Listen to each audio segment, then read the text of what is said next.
Ни одно общество не хочет, чтобы ты стал мудрым. Это против самой природы общества.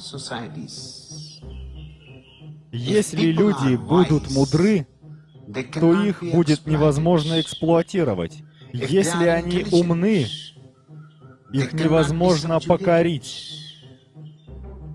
Их невозможно вынудить жить механической жизнью, подобно роботам.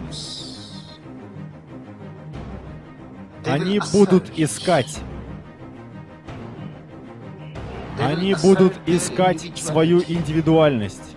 Они будут излучать чистоту, которая будет сподвигать других к восстанию. Они будут хотеть жить свободно.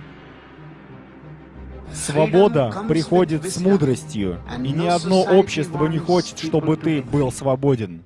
Коммунистическое общество, фашистское общество, капиталистическое, индуистское, мусульманство, христианское, любое общество. С того момента, как они начнут использовать свой интеллект, они становятся опасны. Опасны для государственных учреждений. Опасны для тех, у кого есть власть. Опасны для любой формы угнетения, для любой формы эксплуатации, подавления. Опасны для церквей. Опасны для государства. Опасны для наций. На самом деле, мудрец — это огонь, свет, пламя.